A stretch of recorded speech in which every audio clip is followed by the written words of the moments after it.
My name is Anna, and I am the ghost of the Silvermane Pack, a whisper where others roar, a shadow that flinches from the light, the weak Omega. I move through the bustling heart of our territory not as a member, but as a stain everyone wishes would fade. The snow beneath my thin boots is less cold than the glances thrown my way. I clutch the medicinal herbs I was sent to gather tighter to my chest, their earthy scent a feeble shield against the bitterness in the air. My day started with a command, not a request. Anna, the storehouse needs clearing. The frost has spoiled the old grain. See to it. Beta Jax's voice held no malice, only a flat disinterest that was somehow worse. It meant I was beneath even his contempt, so I went, my breath puffing in small, anxious clouds. The work was heavy, the grain sacks slick with rot, and my slender frame strained with every haul. But it's the only currency I have, my labor for their grudging tolerance. A familiar, sharp laugh cut through the afternoon's quiet. Lyra and her circle, my steps faltered. Maybe if I keep my head down, become part of the landscape, but hope is a fragile thing in a world like mine. Look what the snow dragged in, still doing the work no one else will stoop to. Anna, Lyra's voice is sweet poison, dripping with false sympathy. I can feel the heat of shame bloom on my cheeks. I'm just completing my tasks, I murmur, the words barely escaping my throat. I try to sidestep, but her friend Kaelen blocks my path with a lazy shift of his weight. Your tasks, you mean your purpose, he sneers. To remind us all what failure smells like, even your scent is faint, like you're not really here. The group chuckles. The weight of their collective gaze is a physical pressure, pushing me deeper into the frozen earth. I see the icy patch too late. A deliberate splash from a water skin, now a glistening trap. My foot slips, the world tilts. My arms flail and the precious herbs scatter across the dirty snow like green tears. I land hard on my side, the impact jarring my teeth. Silence, then laughter, cruel, ringing laughter that echoes in the hollow of my chest. Tears threaten, hot and insistent, but I swallow them. Crying is a luxury for those who have someone to comfort them. I push myself up, my clothes soaked and freezing, ignoring the ache in my hip. I don't look at them, I focus on the herbs, my numb fingers scrambling to salvage what isn't ruined. Pathetic, Lyra sighs as if disappointed. Come on, she's not even worth the energy. Their footsteps crunch away, leaving me in a sudden, deafening quiet that's somehow louder than their mockery. The walk back to the outskirts, to the small, dilapidated shed I call home, is a blur of cold and hurt.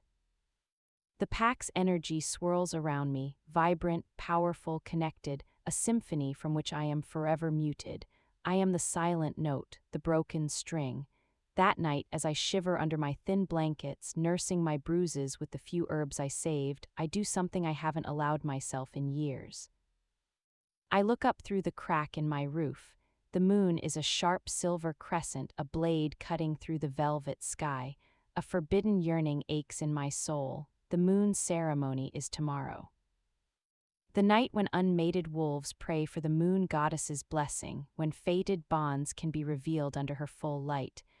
Omegas aren't forbidden, exactly. We're just not considered. Our bonds are meant to be practical, arranged to strengthen alliances or reward loyal warriors.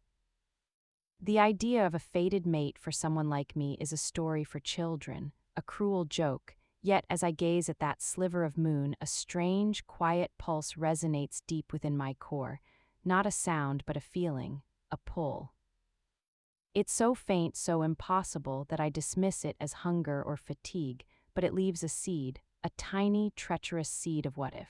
The next evening, the pack gathers in the sacred clearing. Bonfires roar, painting the joyous, anxious faces in gold and shadow. I linger at the very edge, cloaked in darkness, a spectator to a play I have no part in.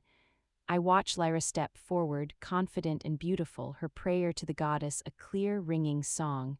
Others follow. Hopes and dreams hang palpable in the smoke-scented air.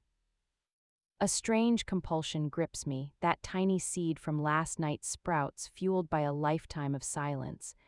My feet move without my command. I step from the shadows into the fringe of firelight. A few notice. Whispers ripple. What is she doing, the Omega, does she think? My heart hammers against my ribs, a frantic bird in a cage. This is madness. This will invite wrath worse than any mockery, but I can't stop. I lift my face to the moon, now gloriously full and heavy in the sky. I have no grand prayer. Only a whisper from the deepest, most bruised part of my soul. Great goddess, I breathe, the words torn from me. I ask for nothing for myself, but if I have a purpose, if I am more than this shadow, please, just show me where I belong.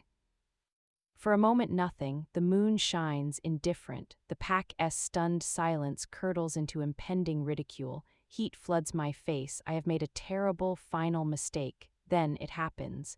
A searing heat blossoms on the nape of my neck, right over my scent gland. It's not painful but intense, profound, like a brand of pure light. I gasp, my hand flying to the spot. Around me every wolf, alpha, beta, omega stiffens, their eyes, glowing in the night, lock onto me. The air is sucked from the clearing. A collective, odd whisper rises like a ghostly wind. The moon mark, but it's not over. The mark on my neck pulses, and from its light, a beam of pure silver energy shoots skyward, a brilliant column connecting me to the heart of the moon.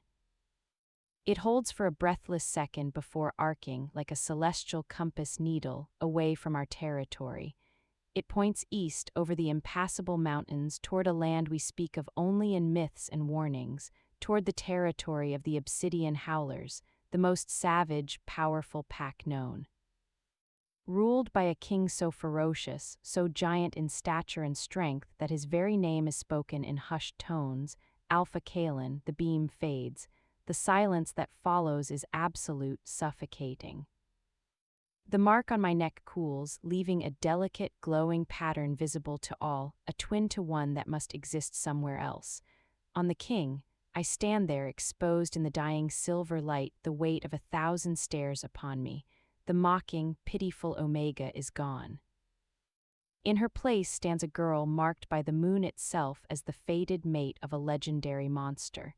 And from the eastern horizon, carried on a wind that suddenly smells of frost and ancient pine, a single, earth-shaking howl rises. It is not a sound of inquiry. It is a sound of possession, a declaration, it is an answer, and my world, my quiet, painful, invisible world shatters forever. The silence after the howl was a living thing, it coiled around the clearing, thick and disbelieving. I could feel the shock radiating from the pack in waves, a torrent of emotion that crashed against my newfound mark. Then, like ice cracking under too much weight, the silence shattered. Impossible. Beta Jax's voice was the first to break, a roar of pure denial. He stalked forward, his alpha-empowered aura slamming into me, a physical force meant to make me cower. But the strange warmth from the mark pulsed, a soft shield, and I merely swayed. His eyes, wide and furious, scanned the glowing symbol on my neck as if trying to erase it with his gaze. This is a trick, a defect, the goddess would never to him. Lyra's face, illuminated by the dying beam of moonlight, was a masterpiece of horror and envy. The beauty had curdled into something ugly. She's done something, Lyra spat, her voice trembling not with fear but with incandescent rage. Some Omega witchcraft, that mark is a lie, I couldn't speak. My hand remained pressed to the mark, its warmth the only anchor in a spinning world. It felt like a key turning in a lock deep inside my soul, opening a door to a room I never knew existed. The feeling was terrifying, and yet beneath the terror a thread of something else, a terrifying sense of rightness. Chaos erupted, arguments broke out. Some older pack members fell to their knees, murmuring prayers, their eyes fixed on me with a reverence that felt worse than scorn. Warriors looked east, hands on their weapons, faces pale. I was no longer Anna, the weak Omega. I was a cataclysm in a ragged dress. I was dragged not roughly, but with a stiff, bewildered urgency to the Alpha's lodge. The usual disdain from the guards was gone, replaced by a wary, confused respect that made my skin crawl. Inside, Alpha Thorin, my pack's leader, sat in his great chair, his face ashen.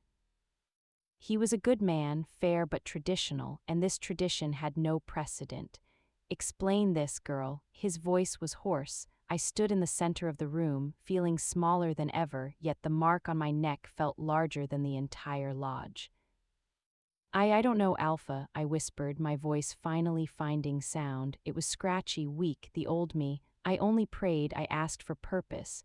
"Purpose?" Beta Jack snorted from the side. "You've brought us a death sentence." "The Obsidian King will think this is a mockery, a scheme. He will rain fire and fang upon our borders for this insult." A cold deeper than any winter seeped into my bones. He was right. What would a legendary, ferocious Alpha King want with a weakling from a minor pack? He would see it as a trap, a joke at his expense. My fate would not be a union, it would be a war, and I would be the first casualty. "We must send her away," Lyra's father, a senior elder, declared. "Now, before they come, reject the bond publicly, cast her out to the wilds. Let the king see we do not claim this mistake." The word "cast out" should have terrified me. But a strange calm began to settle over my panic. To be cast out was to die slowly and painfully, but it would be my death, not my pack's.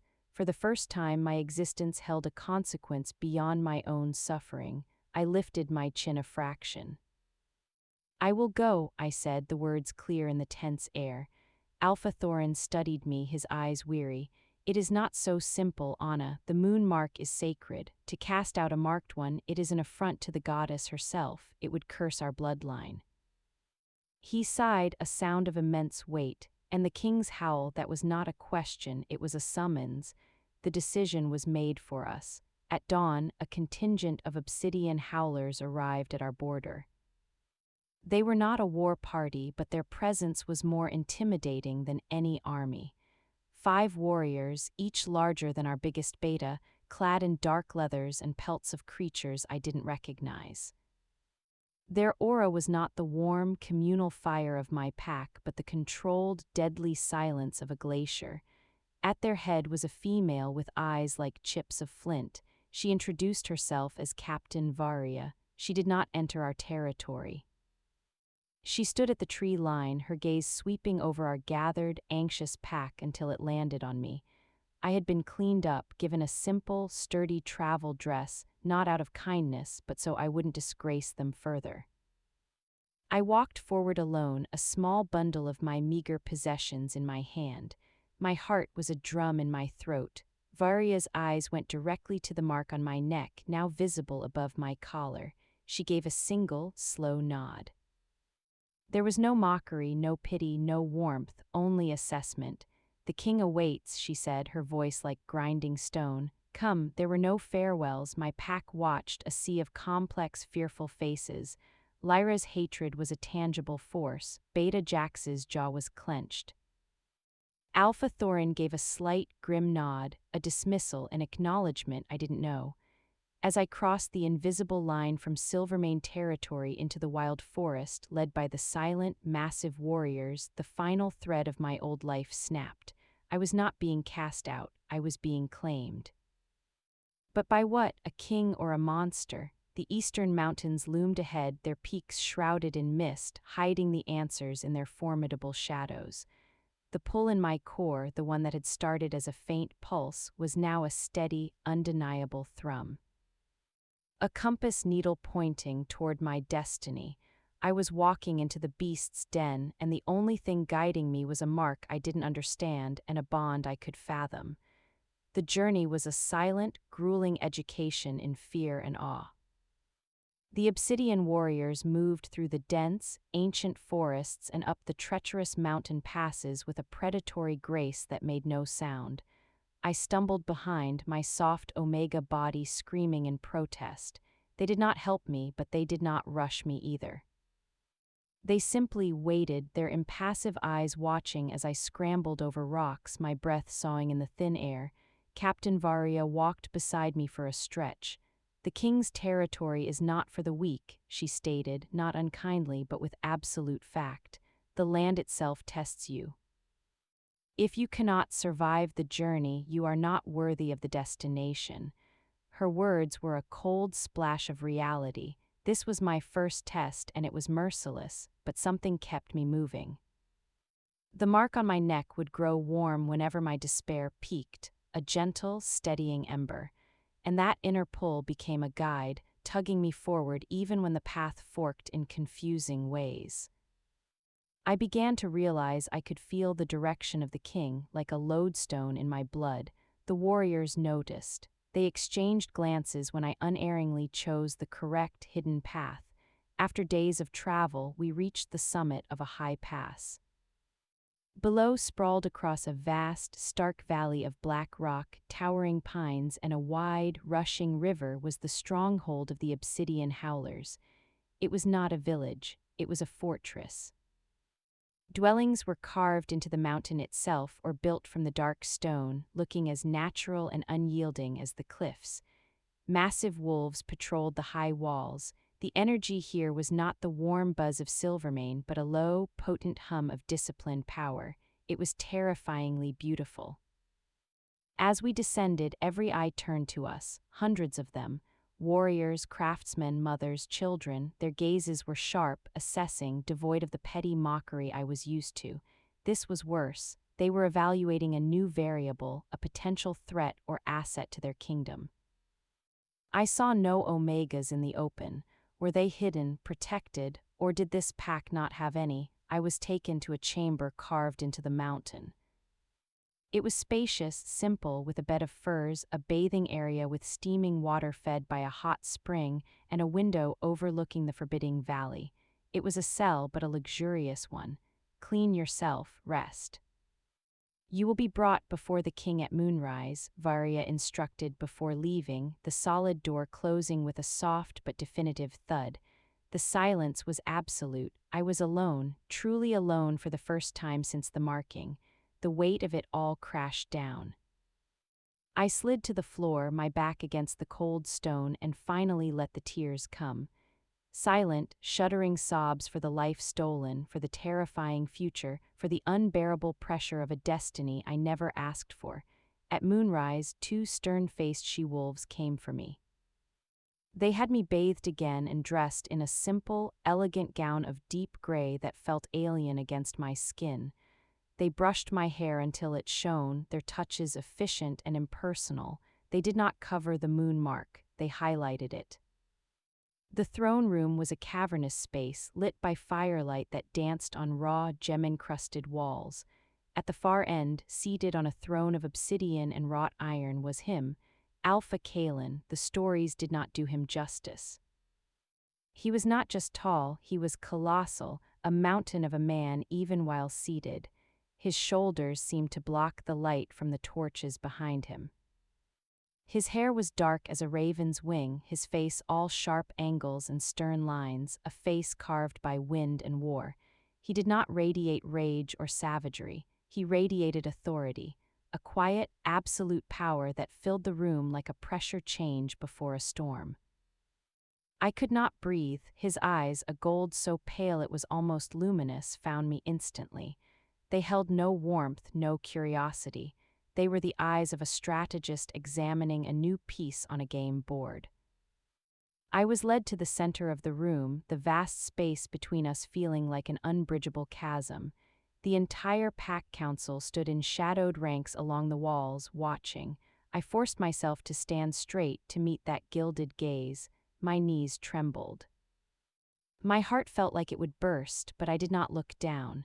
So, his voice rumbled through the chamber, deep enough to vibrate in my bones. It was not loud, but it commanded the very air. You are the one the moon goddess has seen fit to tie to me. He did not sound angry. He sounded profoundly, dangerously skeptical, an omega from a pacifist border pack. Explain. It was not a request for my story. It was a demand for logic. I swallowed, my mouth dust dry. I cannot explain, your majesty, I whispered, then cleared my throat, forcing strength. I only prayed, the Marquis chose me. A low murmur went through the council. A massive, scarred warrior stepped forward. A trick, my king, or a weakness? Her pack seeks to plant a fragile spy in our heart, or worse, the goddess herself warns of a vulnerability tied to you. This bond is a flaw, it should be severed. His eyes, full of contempt, swept over me. The word severed hung in the air, a clear euphemism for a killing blow. My blood ran cold, this was it. This was where I would die, judged a threat to a king's strength. Kaelen's gaze never left me, he slowly stood.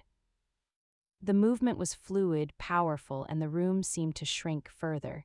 He descended the dais steps, each footfall echoing. He walked toward me, a predator closing in. I held my ground, every instinct screaming to flee or submit. The pull in my core became a frantic, singing wire. The mark on my neck burned, not with pain, but with an intense magnetic awareness. He stopped a mere arm's length away. I had to tilt my head back painfully to look up at him. His scent of frost, ancient cedar, and raw power enveloped me, dizzying. He studied the mark on my neck, his expression unreadable. Then he did something that shocked the room into utter silence. He leaned down just slightly and inhaled, a king scenting an omega. It was an intimate, profound act. His eyes closed for a fraction of a second. When they opened, the gold had darkened, swirling with an emotion I couldn't name. Confusion, recognition. He straightened, turning to his counsel. "There is no trick," he declared, his voice final. "The moon mark is real, the bond is present." He looked back at me, and for the first time I saw something besides icy assessment, a flicker of a shared dilemma, but its purpose is unclear. She is not a spy, she is a question. He addressed me directly. "You will remain. You will be treated with the respect due to a marked one, but you will earn your place. You are not my queen, you are a guest under probation. You will learn our ways, you will be tested. And we will discover," he said, his gaze piercing the very heart of me, "why the moon goddess has sent a whisper to rule alongside a roar." I was not killed, I was not embraced, I was analyzed. The reprieve was not a salvation, but a stay of execution. The greatest test of my life was not behind me. It had just begun, under the watchful, wary eyes of a king who saw me as a puzzling riddle written on the moon's surface. And I had to solve it before his patience, or his pack's suspicion, ran out.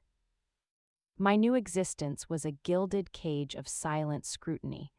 I was given a tutor, a severe elder named Maestra Gwyn, whose job was to hammer the rough history and brutal customs of the Obsidian Howlers into my soft Silvermane mind. I learned of their proud, violent history, their wars with monstrous creatures from the deeper wilds, their absolute code of strength and loyalty. There were no omegas in their social structure, not as we knew them. The weak did not survive childhood here. The concept of a nurturing, submissive omega was as foreign to them as their ferocity was to me. I was given tasks, not menial labor but strange, pointed tests. I was asked to map complex battle strategies, to identify weaknesses in fortress designs, to sort rare herbs for both poison and antidote. They were testing my mind, my instincts, my very nature. I failed often, my answers too pacifist, too empathetic. Maestra Gwyn would click her tongue, her disappointment a sharper weapon than Lyra's scorn. I saw Kaelen only from a distance. In the training yards, a whirlwind of controlled destruction as he sparred with his champions. In the council chamber doorway, his imposing frame outlined by firelight. He never approached me, but I could always feel him. That pull in my core was a constant, low-grade awareness, like knowing exactly where the moon was even with your eyes closed. And sometimes, in the great hall during meals, I would glance up to find his pale gold gaze already on me, watching, always watching, as if trying to decipher a cryptic text. The pack's attitude was a wall of polite, icy neutrality, except for one. The scarred warrior who had called for my death, Kaelen's beta, Ronan, his hostility was a banked fire, always smoldering. He believed I was a hidden blade, a catalyst for his king's downfall. Every encounter was a subtle provocation, a stray training sword flying too close to my path. A comment about the fragility of useless things just loud enough for me to hear. A week after my arrival, the first real crisis struck. A hunting party returned, carrying a young warrior named Finn. He'd been gored by a frost boar, a savage creature with tusks like ice shards. The wound in his side was terrible, frosted at the edges, the cold magic of the beast seeping into his blood, slowing his heart. The pack's healer, a grizzled man named Borin, worked frantically, but his methods were for clean steel wounds and brute trauma. He cursed, applying poultices that seemed to have little effect against the spreading magical chill. The cold is in his marrow, I cannot heat him from the outside fast enough, Borin growled, despair in his voice. A crowd gathered, a silent wave of dread. Finn was well liked. I stood at the back forgotten, but I recognized the symptoms. In my old pack, I'd cared for a shepherd bitten by an ice viper. The treatment wasn't about brute force heat, but about stimulating the body's own inner fire, guiding it to the frozen places. An Omega skill, subtle, internal, about harmony, not conquest. Ronan's voice cut the grim silence. See, even in our hour of need, the marked one stands and watches. What use is a whisper here? Something in me snapped. It wasn't anger at him. It was the sight of Finn's ashen face, the collective grief of his comrades. This pack, for all its harshness, loved fiercely. I knew that pain. I pushed through the crowd. Move, I said, my voice quieter than a whisper, yet it carried. Borin looked up, startled. You're driving the cold deeper. You need starroot and sun moss, not fire pepper, and you need to guide his own energy, not overwhelm it. Ronan stepped in my path. You dare instruct our healer, which? I looked past his hulking frame directly at Kaelen, who had appeared at the edge of the crowd. Our eyes locked. The pull between us tightened, and in that moment it wasn't about fate or bonds. It was a silent plea for permission to try. He gave a single, almost imperceptible nod. Let her pass. The king's command was soft but absolute. I knelt beside Finn, ignoring Borin's suspicious glare. My hands, usually so clumsy, felt steady. I asked for the herbs I needed. They were brought. I crushed the starroot, releasing its inner warmth, and mixed it with the glowing sun moss. I didn't just apply it. I closed my eyes, placing my hands lightly over the wound. I didn't have great strength. But I had always been sensitive to the flows of energy, the rhythms of life. It was why I was a good herb gatherer, why I could calm a startled animal. It was my Omega gift, always dismissed as trivial. I pushed that sensitivity now. Not as an attack, but as a guide. I imagined Finn's own life force, a flickering ember buried under ice. I didn't pour heat onto it. I gently fanned it, using the herbs as a conduit, coaxing his own inner fire to rise and spread, to meet the cold and melt it from within. It took minutes that felt like hours. Sweat beaded on my brow. Then, a faint, warm glow emanated from under my palms. Finn's shallow breathing deepened. A touch of color returned to his lips. The frost at the edges of the wound began to bead and melt. A collective gasp rippled through the pack. Borin leaned in, his eyes wide. By the mountains, you're redirecting his own Kai. It's brilliant. I sat back, exhausted, my energy spent. Finn's eyes fluttered open, confused but clear. The immediate danger had passed. Silence fell again, but this time it was different. The stares were no longer of suspicion or disdain, but of shock and a dawning, reluctant respect. I had not used strength. I had used understanding, a different kind of power. I felt his presence before I saw him. Kaelen stood over me. He looked from Finn's healing wound to my tired face. For a fleeting moment, the impenetrable wall in his eyes wavered. I saw not a king solving a riddle, but a man witnessing a genuine, unexpected truth. The cold, strategic curiosity was joined by a spark of something else, acknowledgement. It seems, he said, his voice low, meant only for me, though all heard, a whisper can thaw what a roar cannot. He didn't smile, but the severity of his expression softened by a degree. Take her to her chambers, let her rest. As I was helped up, weak but strangely buoyant, I caught Ronan's eye. His fury was still there, but it was now mixed with a grudging, furious confusion. I had not just healed a warrior. I had challenged the very definition of strength in the den of the Howlers, and in doing so, I had passed my first real test. Not by becoming like them, but by revealing the value of what I already was. The puzzle, for Kaelen and for me, had just gained its first crucial piece. The incident with Finn changed the air. It did not make me one of them, that was a bridge too far, but it shifted me from a suspicious object to a curious tool. Borin, the healer, became a reluctant ally, grumbling about newfangled subtlety, but demanding I teach his apprentices the technique for inner energy guidance. I found a purpose, small but concrete, in the infirmary caves, where the scent of herbs and suffering overtook the scent of stone and iron. My awareness of Kaelen deepened into a constant, low hum at the edge of my consciousness. It was like sharing a vast, silent hall with another person. I didn't need to see him to know he was there, moving, presiding, existing. Sometimes, in the deep quiet of the night, I would feel a spike of intense focus from that direction, or a wave of weary tension. I wondered if he felt my presence in the same way, a faint, flickering candle in the distant wing of his fortress. My next test arrived not with a shout, but with a whisper of its own. Maestra Gwyn led me deep into the mountain, down passages worn smooth by generations, to a cavern unlike any other. It was called the Echoing Hall. The walls were not raw rock, but a strange, smooth, dark stone that seemed to drink the light from our torches. In the center of the cavern stood a single, waist-high pillar of clear crystal. "This is where we test truth," Gwyn stated, her voice flat, "or resolve, or the weight of one's spirit. The stone reacts to the essence of what is spoken within this chamber. A lie, a hidden malice, a weak heart, the crystal will remain dark or fracture. A truth of pure intent it will answer."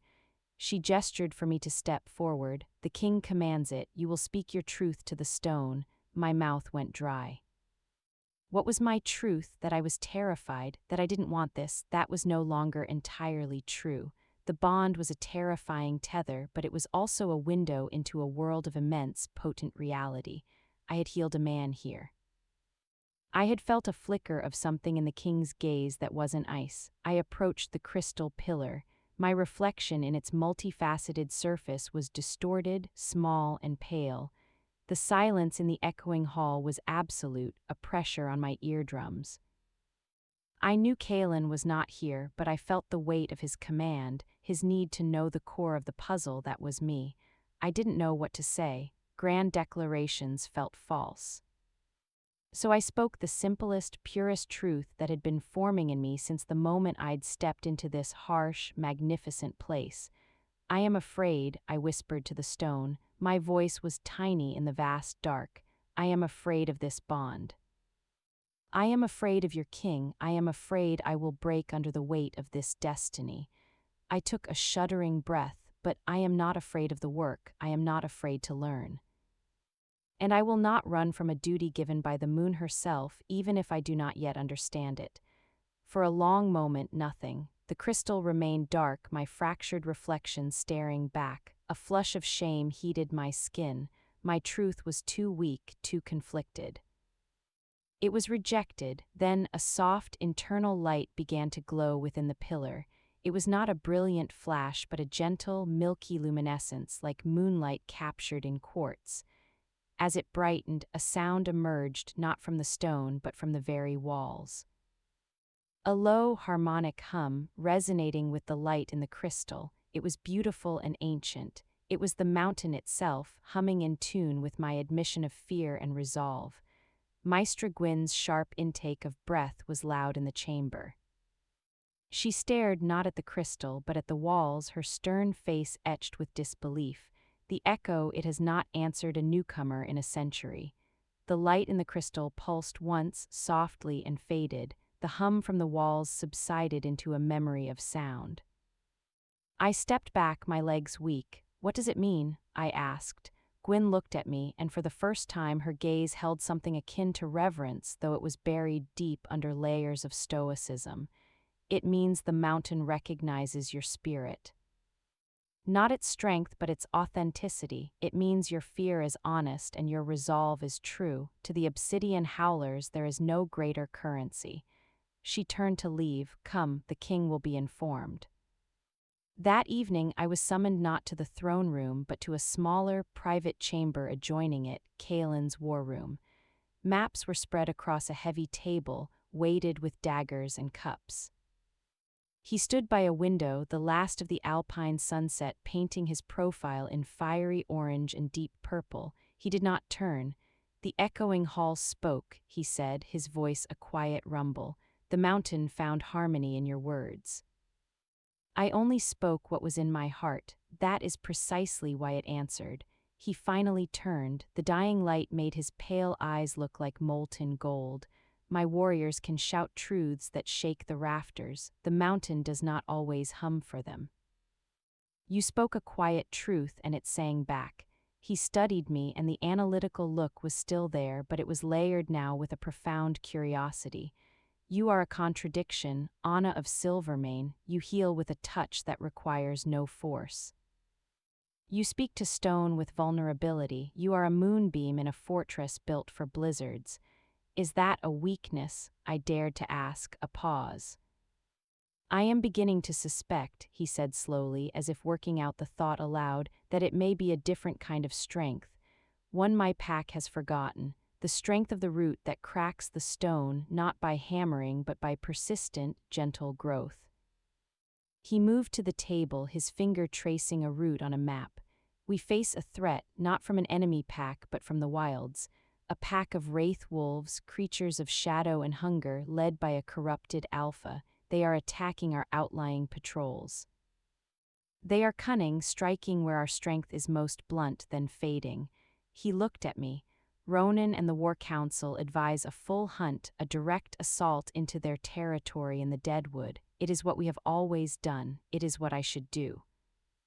I heard the unspoken question. I felt the weight of his gaze. He was not asking for my military opinion. He was presenting me with the puzzle of himself, of his pack's ways. But, I prompted softly. But it feels like a trap, he admitted, a note of frustration in his voice. The Deadwood is a maze of shadows. Our roar would be muffled, our strength would be dissipated. We would be fighting on ground that favors their whisper. His eyes held mine. You see the world differently. You are a creature of subtlety. What does your whisper say? The question stunned me. The giant Alpha King was asking me, the weak Omega, for counsel, not because of the bond, but because of what I had shown him. I looked at the map, at the jagged scar representing the Deadwood. I thought not of battle formations, but of patterns, of the frostbore's cold, of redirecting energy, of the echoing hall's response to honest weakness. You said they are creatures of shadow and hunger, I began, my voice tentative. They lure you to where your strength is useless, so do not bring your strength to their shadow, make them bring their shadow to your light. Kaelen went very still. Explain, you are the king. Your aura, your presence, it is like a sun to our kind, is it not? A beacon of pure alpha power. I pointed to a defensible, open ridge near the Deadwood's edge. Lure them here, not with a small patrol, but with the greatest prize, you. Appear vulnerable, isolated with a minimal guard. Let their hunger for your power draw them from the shadows into the open. And when they are exposed, I trailed off, the violence of the conclusion foreign to my tongue. When they are exposed, Kaelen finished, a grim, understanding smile touching his lips for the first time, a stark and beautiful transformation. My warriors, hidden and waiting, roar with the full force of the sun. He stared at the map, then at me. It is a strategy of bait and reversal. It uses their nature against them. It is subtle, it is clever. He nodded, a decision made, we will try it. As I left the chamber, my heart was pounding for a new reason. I had not just passed a test, I had influenced the fate of the kingdom. The whisper had suggested a plan to the roar, and the roar had listened. The plan was set in motion with lethal precision. Descent was immediate and fierce, led by Ronan. He stood before Kaelen in the war council, his scar pulled tight with fury. You would risk the king as bait on the council of this omen. He spat the word. It is cowardice. It is a scheme to get you killed. Kaelen's authority was a chill that froze the heated air. It is a new strategy for a new kind of enemy. My decision is final. You will command the hidden flank, Ronan. Your roar will be the signal for the ambush. The command was both an honor and a silencing. Ronan had to obey, but his rage toward me solidified into something colder and harder than stone. 2 nights later, under a moon obscured by scudding clouds, I stood on the high battlements of the stronghold, wrapped in a thick fur. Below in the courtyard, Kaelen prepared. He wore only light armor, a calculated show of vulnerability. He looked up, and his gaze found me across the distance. No words passed, but the pull between us stretched tight, a thrumming wire of shared tension and unspoken communication. I felt his focused calm, his razor-sharp readiness. He felt my acute, gnawing worry. He gave a single, slight nod before turning to mount his huge black wolf. I watched the small party, Kaelen and 4 of his most trusted guards, ride out into the darkness toward the Deadwood Ridge. The silence they left behind was heavier than any noise. The fortress held its breath. Hours crept by. I retreated to my chamber but could not rest. I sat by the window, feeling the bond like a live thread. I felt his steady, patient waiting. Then a shift, a spike of alertness, a cool, calculating focus. They had taken the bait. The wraith wolves, drawn by the irresistible scent of mighty alpha power, were slinking from their shadowed woods. The tension through the bond became a crescendo. I felt the first clash not as sound, but as a jarring impact through our connection, a shock of hostile, cold hunger meeting unyielding, prepared resistance. Then I felt it, Kaelen's signal, not a shout, but a deliberate, powerful surge of his will through the bond, a silent command that resonated in my very bones. On the ridge, it would have been a different signal, Ronan's roar, and then chaos. But through the bond, it was ordered chaos. I felt Kaelen's movements, a dance of controlled, devastating power. I felt the moment the hidden Obsidian warriors erupted from their concealment, their collective fury and strength, a sunburst of sensation that momentarily overwhelmed my senses. The trap was sprung. The shadows were caught in the light. The battle was short, brutal, and decisive. The wraith wolves, expecting to ambush an isolated target, were themselves ambushed in the open. Their shadowy tricks were useless. The might of the Howlers, focused and unleashed, cut them down. The returning party at dawn was a somber, bloodied triumph. They had losses, but they were few. The wraith wolf threat was broken. Kaelen, at the head of his warriors, was a figure of awe. Blood splattered his armor, but his aura was of absolute, victorious authority. The stronghold erupted in relief and roared its praise, but Kaelen's eyes scanned the crowd until they found me, standing on the steps to the great hall. He dismounted and walked toward me, the sea of celebrating warriors parting for him. He stopped before me. The scent of battle, iron, pine, and ozone clung to him. "Your plan worked," he said, his voice rough with weariness and something else. "Your whisper saved dozens of lives that a direct roar would have lost." He did not thank me. The statement was a fact, an acknowledgement more powerful than gratitude. Ronan pushed through the crowd, his face a mask of conflicted fury. He had won a great victory, but it had been won under a strategy he despised, conceived by the one he distrusted.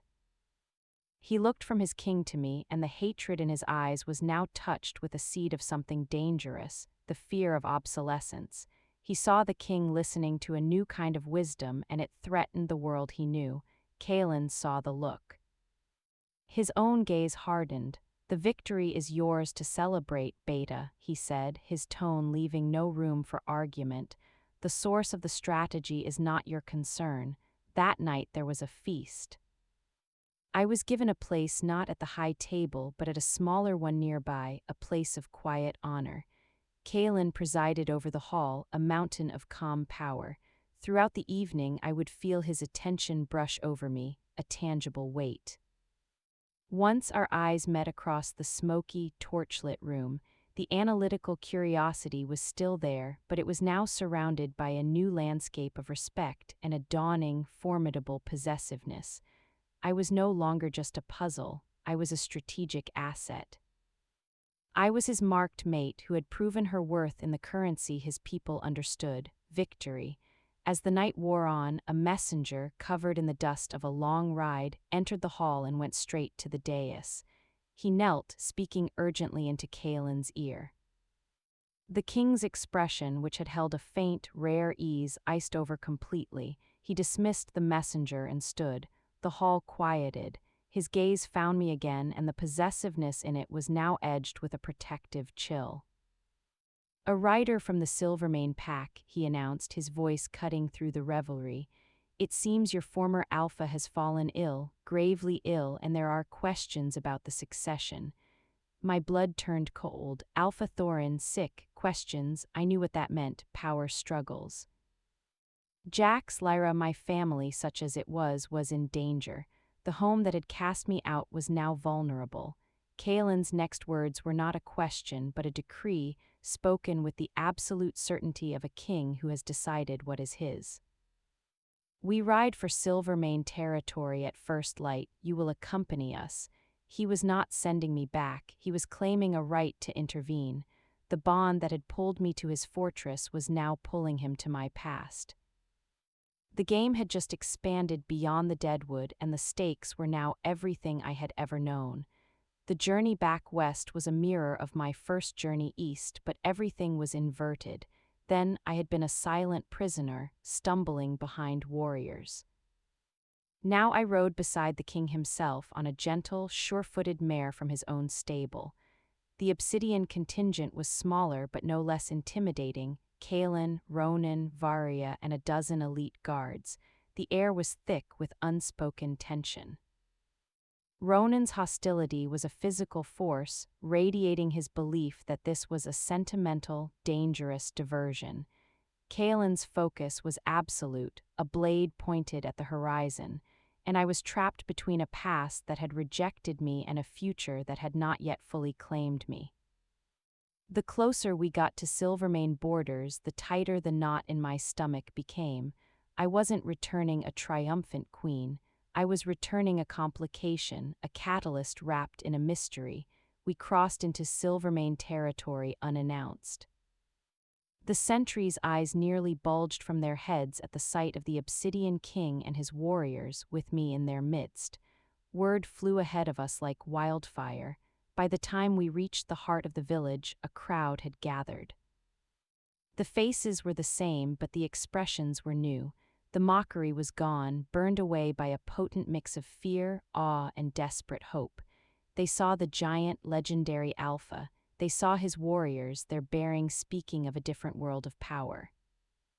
And they saw me, Anna, no longer in rags but in fine, dark traveling clothes, the moon mark clear on my neck, riding at the king's right hand. Alpha Thorin's lodge felt smaller, shabbier. He lay on a pallet, his skin waxy, his breathing labored.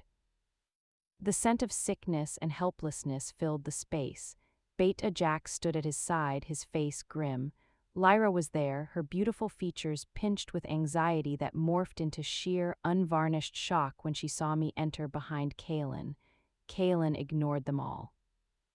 He went straight to Thorin's side, his size making the room shrink. He examined the old Alpha with a healer's dispassionate eye, then a leader's assessing gaze. "Poison," he stated flatly. "Slow, subtle, not meant to kill quickly, but to weaken, to create a void." Jax stiffened. "Our healer said it was a wasting sickness from the lungs." "Your healer is mistaken or blind," Kaelen said, his tone leaving no room for debate. He looked at me. "Your touch, what do you feel?" I approached, my heart aching for the Alpha who had, in his way, tried to be fair. I placed my hands on Thorin's chest, closing my eyes. I reached for that sensitivity, that inner sight. I felt the discord immediately, a bitter, cloying knot of wrongness tangled in his life force, sapping it drip by drip. It was not a natural sickness, it was an introduced one, a whisper of malice. "He's right," I said, opening my eyes. "It's a poison." Wolfsbane but mixed with something else, something that mimics natural decay. Emotion, sorrow, dismay, Lyra gasped, a hand to her mouth. Jax's face darkened with fury, but was it fury at the act or at the discovery? Who stands to gain from a slow, uncertain succession? Kaelen's question was aimed at the room, but his pale eyes were fixed on Beta Jax. The tension snapped. "You dare?" Jax snarled, his alpha aura flaring. "You march in here with your pet and accuse me? This is Silvermane business." "The marked mate of the Obsidian King is involved by the moon's own decree," Kaelen replied, his voice dropping into a register so dangerous it made the air hum. "Her former pack is in peril, that makes it my business. The poisoner is here, in this lodge." "The method is cowardly, the intent is clear." A quiet, broken sob came from the corner. It was the pack healer, an old man named Selwyn. He was weeping, his face buried in his hands. He threatened my granddaughter, said it was just to make him weary, to ensure a smooth transition."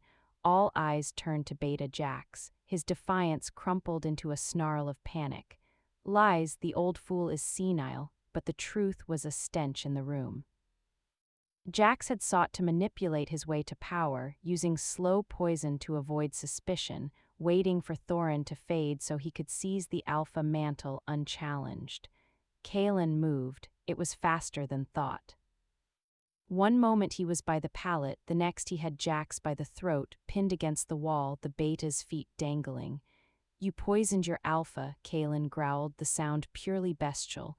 "You would murder your pack's heart for power. You are no beta, you are carrion."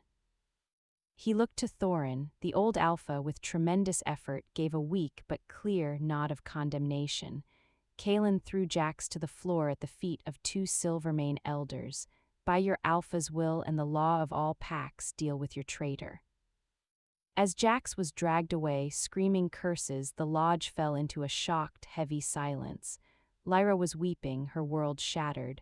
I looked at her, at the ruin of her cruelty and pride, and felt only a distant pity. Kaelen turned his attention back to Thorin. "The poison has deep roots, it will take time to purge." He glanced at me. "It will take a gentle hand, a persistent one." I understood. I moved to Thorin's side again. This would be days of work, of careful, diligent energy guidance to untangle the venom from his spirit. It was a task I could do. It was a purpose. Later, under the stars outside the quieting village, Kaelen and I stood alone. The pull between us was a quiet, steady current. "You knew," I said softly. "Before we even arrived, you knew it was treachery." I suspected. "Politics and poison often share a bed in packs that have forgotten true strength," he said, gazing east toward his mountains. "Your pack was rotting from within. The mockery you endured was a symptom of a deeper sickness, a worship of shallow power, of position over loyalty." He looked down at me. "You were the healthy seed they tried to bury. What happens now?" I asked, the weight of the future pressing down. "Now," he said, his voice firm, "you heal your alpha, you show them what true strength looks like, not in taking power but in giving health. You remind them of their own heart." He paused. "And when it is done, you return with me, not as a guest, not as a puzzle." His meaning was clear. The tests were over. The probation had passed. He was ready to accept what the moon had woven. But before I could respond, a Silvermane scout ran up, breathless. "My king," Anna, riders approach from the north, a delegation from the Frostfang pack. Kaelen's expression closed like a fortress gate. The Frostfang pack, another powerful rival kingdom. Their arrival at this moment of Silvermane vulnerability was no coincidence. The game was not over. A new player had just entered the field, and our fragile, newfound understanding was about to face its greatest challenge under the cold, calculating eyes of another king. The Frostfang delegation arrived like a winter squall, bringing a different kind of chill to the Silvermane clearing. Their leader was Alpha Vidar, a man of sharp, elegant features and hair the color of bleached bone. His power was not the raw, geologic force of Kaelen, but a precise, piercing cold. His gaze swept over the recovering Silvermane pack, over the subdued figure of Lyra, and settled with clinical interest on me, standing between the obsidian pillar of Kaelen and the frail Alpha Thorin on his pallet. King Kaelen, Vidar's voice was smooth as polished ice. A surprise to find the mighty Obsidian Howler so far from his black peaks, and tending to such ailing neighbors. His pale blue eyes flicked to me, and this must be the whispered about Omega, the moon-marked novelty. Kaelen did not move, but his presence expanded, a wall against Vidar's probing chill. Alpha Vidar, your scouts are swift, my business here is concluded, the traitor is dealt with, the Alpha heals. A traitor, how fortunate you were here to uncover it. Vidar's smile did not reach his eyes. He stepped closer, his attention fully on me. I felt his power brush against my senses, a feeling like needles of frost. May I see, the mark is a rare thing, a fable made flesh. Before I could react, Kaelen shifted, a subtle movement that placed his bulk partially between Vidar and me. The moon's mark is not a curiosity for display. Vidar's eyebrow arched. Protective, I merely wish to offer my respects to the goddess's design, and perhaps an alternative perspective. He addressed me directly now, his voice dropping to a conspiratorial murmur. Tell me, child, has your fated Alpha explained the full nature of an obsidian bond? Their matings are not of the heart, but of the pack. A king's bond is a political tool, a means to produce the strongest heirs. You would be a vessel, a prized ornament in a stone fortress. Is that the destiny your whisper sought? His words were darts, each finding a secret fear I had buried. I had seen no love, no softness in the Obsidian Howlers, only brutal efficiency. What did Kaelen truly see in me? An asset, a key to some strategic lock. I felt a surge of heat, not from my mark, but from Kaelen, a simmering, controlled fury. You overstep, Vidar, he growled, the sound vibrating in the ground. I offer clarity, Vidar countered, unflinching. The Frostfang, by contrast, revere the subtler gifts, and Omega with your sensitivities would be a treasure, a guide to the spirit of the land. Our bonds are covenants of mutual respect. He turned fully to me, ignoring Kaelen's rising wrath. You have a choice, Anna. The moon marked you, but it did not chain you. You can choose the roar that would cage you, or you can choose a sanctuary that would honor your whisper. Consider our offer. A place of honor, a life of purpose, not just utility. He bowed, a crisp, formal motion, and with a final, cryptic glance at Kaelen, led his delegation away to set up camp at the edge of Silvermane territory. The invitation hung in the air, a poisonous, elegant flower. The silence he left behind was tumultuous. The Silvermane pack watched, their loyalties torn and confused. Ronan stood behind Kaelen, his face a grim mask of satisfaction, as if Vidar had merely voiced his own suspicions. Kaelen did not look at me, his jaw was a hard line. We leave at dawn, he stated to no one in particular, and strode away toward the Obsidian camp, a storm contained in human form. I was left standing alone in the center of the clearing, the subject of two kings' tug-of-war. Vidar's words echoed, a vessel, an ornament, a choice. They preyed upon every insecurity, every memory of being less than. The Frostfang offer was a siren's song, a promise of being valued for exactly what I was, not for what I could become or prove. That night, under a sliver of moon, I sought solitude by the river. The water's rush couldn't drown out the conflict in my mind. I felt the bond, a steady, warm pulse pointing toward Kaelen's camp, but was it a chain or a compass? He is not wrong, you know. I turned. Lyra stood there, her face pale in the moonlight, stripped of its usual arrogance. She looked like a ghost of herself. About the Obsidian Howlers, they are not like us, they are hard. What would you be there? My father, Jax, they were wolves, but they were our wolves. That one, she nodded toward Kaelen's camp. He is a force of nature. You cannot build a life with an avalanche. Her words, meant perhaps as a warning or even a twisted olive branch, only deepened my turmoil. I had no answers. I didn't hear his approach. One moment I was alone with Lyra, the next, Kaelen was there, emerging from the shadows like the mountain giving form to the night. Lyra flinched and melted away into the darkness. He stood beside me, looking at the river, not at me. The tension in him was a palpable field. Vidar is a master of poisons, he said, his voice low, not just the kind that sicken the body, the kind that rot the will, that make pretty cages seem like freedom. Is he wrong? The question left my lips before I could stop it, small and vulnerable. Kaelen finally looked at me. In the moonlight, his fierce features were both softer and more severe. He offered you a sanctuary, I have offered you a proving ground. He offers you honor for what you are, I have demanded you become more. He paused as if the next words were stones he had to lift. He is not wrong about our ways, we are hard, our bonds are forged in duty and strength. But he is a liar about one thing. What? That it is a cage. He turned fully to face me. What Vidar calls a cage, I call a foundation. A sanctuary can be a prison of low expectations.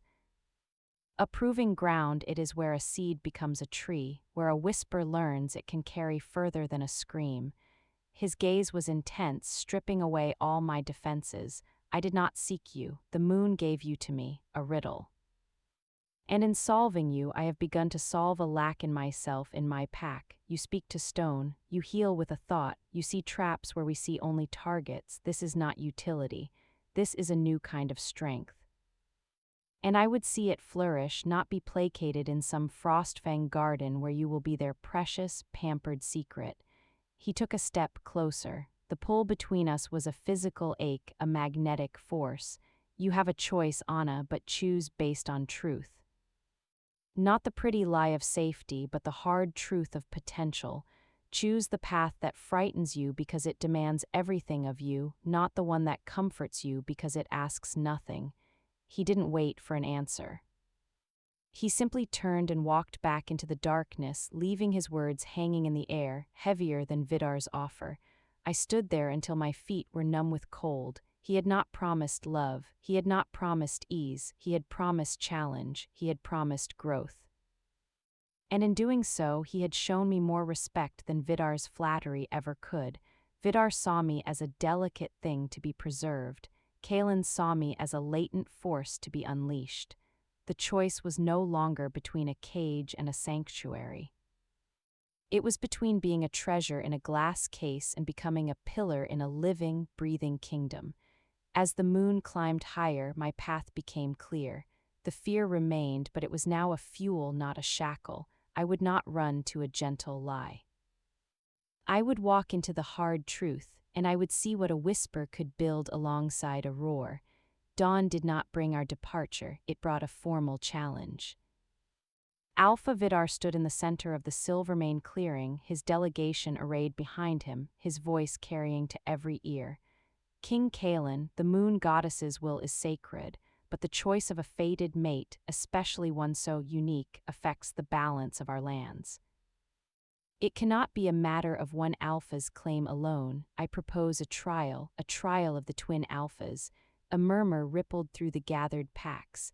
Kaelen emerged from his tent, Ronin at his shoulder like a storm cloud. Speak your game, Vidar.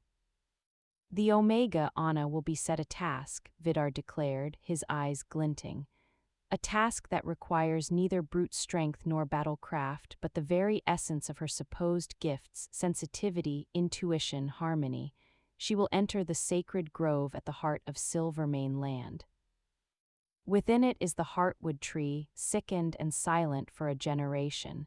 Its malaise weakens the pack's connection to the land. If your bond is true, if her gifts are real as you claim, she will heal it. She will have until the next moonrise. He turned to me. If you succeed, it proves the moon's bond is true and potent, and I will withdraw, acknowledging the Obsidian King's claim. If you fail, he looked at Kaelen, it proves the bond is either false or insufficient. The choice of her future then reverts to her own will, freely given, without the weight of a failed prophecy. It was a masterstroke. It placed me squarely in the center, the focus of everything. It used my own supposed strengths as the weapon. If I failed, Kaelen lost face and his claim weakened. If I succeeded, Vidar lost nothing but a gamble, having shown himself as gracious in defeat. Kaelen's anger was a cold fire. He knew he was being manipulated, but to refuse would be seen as fear of the trial, as doubt in me. He looked at me, and in his eyes was not a command but a question. "Can you do this?" All my doubts surged. I was no mystic. I had healed a wound, guided in energy. A whole ancient tree, the heart of a pack's spirit. It was impossible. But then I looked at the Silvermane faces. They were watching, hoping. Their land was sick, and they had not even known it. I thought of the echoing hall of the mountain humming to my honest fear. This was not about Kaelen or Vidar. This was about the truth of my own gift. I stepped forward before Kaelen could answer. "I accept the trial."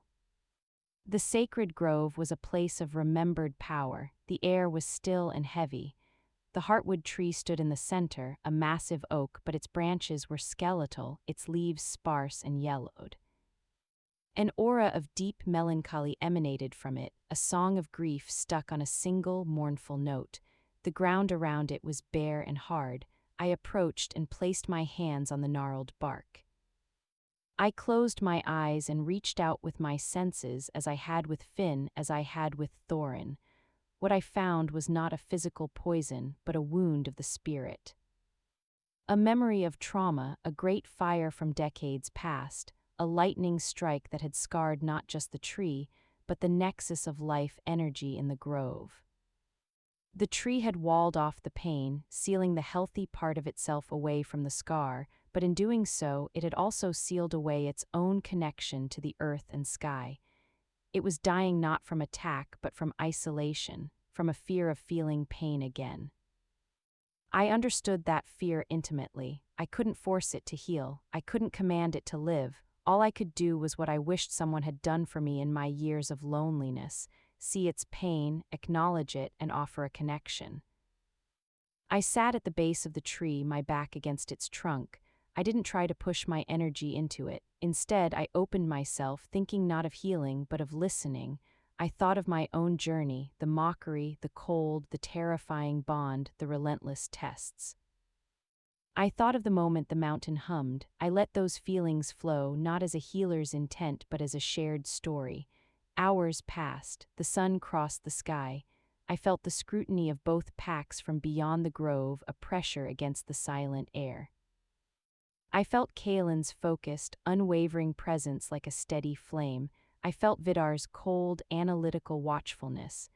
I began to hum, a tuneless, soft sound, just a vibration in my chest. It was the echo of the mountain's hum, the sound of my own spirit reaching out. I visualized the tree's scar not as a flaw, but as a part of its history. I sent feelings of acceptance toward it, of gratitude for its long vigil. Slowly, so slowly I thought I was imagining it, I felt a tremble in the bark, a faint, reluctant response. A shared ache, the tree's spirit was listening, drawn by the resonance of acknowledged suffering. I poured my own essence into that connection, not my strength, but my empathy. My understanding of what it meant to be the weak one, the silent one, the one who bears a mark others covet or scorn. I showed it images of the healthy forest outside, of the sun it was blocking out, of the roots waiting to drink deeply again. As the moon began to rise, its first silver light filtering through the skeletal branches, I felt the shift. It was a decision, a release. The wall the tree had built around its heart didn't shatter, it softened, it dissolved. Life energy, held stagnant for decades, began to flow. A warm, golden light seeped from the ground around the roots, traveling up the trunk in gentle pulses. Before the eyes of the gathered packs, the heartwood tree sighed. A shower of dead, yellow leaves fell. And from its seemingly dead twigs, tiny, vibrant green buds swelled and unfurled in the moonlight, a miracle of sudden, tender spring in the dead of night. The grove itself seemed to take a deep, fresh breath. The air became sweet with the scent of fertile earth and new growth. I slumped against the tree, utterly drained but filled with a profound, peaceful joy. The crowd was silent, awestruck. I looked toward the edge of the grove. Vidar's face was a study in stunned concession. He bowed his head once in my direction and turned, his delegation following without a word. He was a man of his word, and Kaelen, he stood at the tree line, Ronan and his warriors behind him. He wasn't looking at the tree, he was looking only at me. The analytical wariness in his eyes was gone, burned away by a look of raw, undisguised revelation. It was as if he was seeing me, truly seeing the totality of me for the very first time. He had asked for proof of the bond's power. I had given it. Not by fighting, not by strategy, but by doing the one thing no Obsidian Howler could ever do. I had healed a silent heart by sharing my own. The return to Obsidian's stronghold was a different journey entirely. The silence was not of scrutiny or hostility, but of a deep, collective absorption. The warriors, even Ronan, looked at me with a new, measuring respect. I had not just passed a test set by a rival king, I had performed a feat of spirit that was legend made flesh. I had spoken to a tree and it had answered. Kaelen rode beside me, his presence a constant, solid comfort. We did not speak of the trial of Vidar of the tree. Words seemed too small for what had transpired. The bond between us hummed with a new, settled harmony, a resonance that had been tuned by shared trial and undeniable proof. Upon our arrival, the fortress felt different, or perhaps I was different. The black stone no longer felt merely forbidding, it felt steadfast. The frigid air was bracing, not biting. When we entered the great courtyard, the entire pack was assembled, not by command it seemed, but by unspoken accord. They had heard, they knew. Kaelen dismounted and, in a break from all protocol, turned and offered me his hand to help me down. It was a small, public gesture, a signal that reverberated through the watching crowd. I placed my hand in his, feeling the immense, careful strength in his grip as my feet touched the ground. He did not release my hand. He turned to face his people, drawing me to stand slightly before him at his side. "You have seen her tested by our ways," his voice boomed, clear and sure in the mountain air. "You have seen her tested by poison and treachery. You have seen her tested by the cunning of a rival king. In every test her strength, a strength unlike our own, has prevailed. She healed our warrior, she named our enemy's trap, she uncovered a rot not with force but with sight, and she has done what no warrior, no alpha, no healer in living memory could do. She sang a dying heart back to life." He paused, his gaze sweeping over his pack. The moon goddess did not send me a weakness, she did not send me a political tool, she sent a mirror, she sent a compliment. In her whisper, I hear the resolve of the roots that hold our mountains firm. In her gentleness, I see the strategy of the river that carves the stone. She is Anna, and she is my fated mate. He finally turned to me, his pale eyes holding mine, and in them was a king's decree and a man's pledge fused into one. "I do not offer you a cage of safety. I offer you a kingdom to help me build. I do not offer you the simple honor of a title. I offer you the hard honor of a partnership. Will you stand as my Luna, not behind me, not before me?" "But here," he said, squeezing my hand beside me. The question hung in the crystalline air. The entire world seemed to hold its breath, the pack, the mountains, the very sky. This was the choice Vidar had framed, but Kaelen had reframed it. It was not about sanctuary versus proving ground. It was about becoming a part of something monumental. I looked at the faces of the Obsidian Howlers. I saw Boren's grudging nod. I saw Varia's stoic approval. I saw in the younger ones a spark of curiosity for this new kind of strength. I saw Ronan, his face a conflict of old loyalty and dawning, unavoidable truth. He gave a single, stiff bow of his head. It was not warmth, but it was acceptance. I looked back at Kaelen, at this giant, fierce king who had seen a puzzle in me and had the courage to let the solution change him. I thought of my whisper and how it had grown from a plea in the snow to a song that could heal ancient groves. My voice, when it came, was clear and carried on the thin mountain wind, a whisper that found its power. I will. A sound rose from the pack then. It was not the roaring cheer I expected. It was deeper, a unified, resonant hum that started in their chests and vibrated through the stone under our feet. It was the sound of the mountain in the echoing hall. It was their version of a cheer, a profound, seismic acceptance. They were humming for their Luna. That night there was a ceremony, but it was like no mating ceremony I had ever heard of. There was no feasting, no pageantry.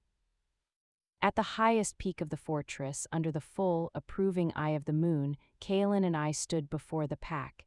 He did not kiss me. He did not claim me with a bite, as was the savage custom of some tales.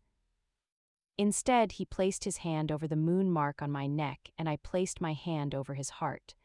A priestess of the moon, an ancient crone who served the goddess in these mountains, bound our wrists with a cord woven from obsidian thread and silver vine. By the mountain's strength and the moon's light, she intoned, by the echo in the stone and the root in the earth, two spirits, different as roar and whisper, are bound into one purpose. Let the kings might be guided by the Luna's sight. Let the Luna's grace be guarded by the king's vow, so does the pack become whole. As the cord was tied, a surge of energy, clean and powerful, flowed between us through the bond, no longer a tentative thread but a blazing river of shared purpose and mutual respect. It was a completion, a sealing, after, as we stood together looking over the moonlit kingdom that was now in part mine to steward, Kaelen spoke, his voice quiet beside me. The challenges are not over, Anna. Ronan's loyalty is firm, but his understanding is slow. Other alphas like Vidar will test us. The wilds always hold new threats. I know, I said, feeling not fear but a calm readiness. The whisper was no longer afraid of the roar. It had learned to harmonize with it. Good, he said. A long, comfortable silence stretched between us, filled with the hum of the pack below and the vast song of the night. Then he added, almost as an afterthought, but one that meant more than any grand declaration, tell me what you see first, what we should build or mend. And as I looked out at the shadowed valleys and silver peaks, I began to whisper my vision for our kingdom, and the giant Alpha King at my side listened, truly listened, ready to roar it into being. The title of Luna was not a crown to wear, but a plow to shoulder.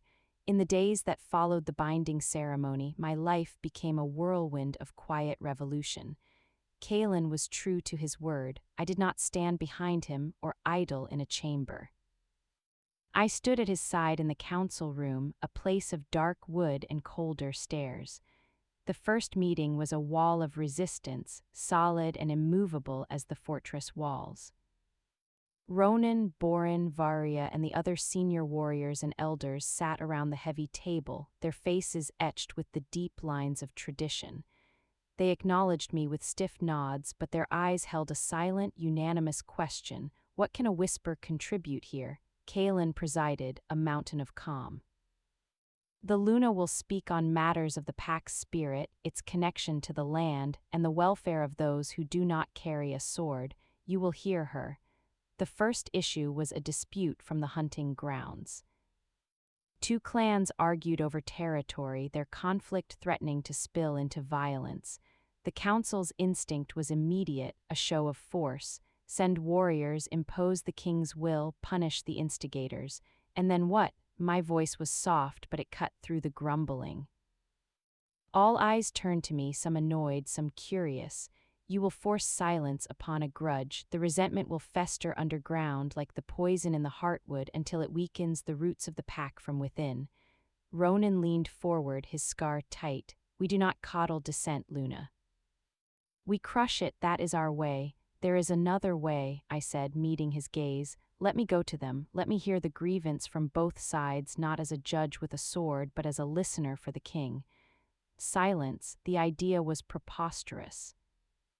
A Luna involving herself in a hunter's squabble, it was beneath the station they were still trying to define for me. Kaelen's voice broke the stalemate. She will go. Varia, you will accompany her for her safety only. You will not speak unless her life is threatened. And so I went, not to a grand hall, but to the muddy edge of the disputed hunting run. I sat on a fallen log with the leaders of the two clans, men with hard hands and wary eyes. Varia stood at a distance, a silent, disapproving statue. I didn't command, I asked. I listened as they spilled their frustrations about a dry season, about a prized stag, about a perceived slight generations old.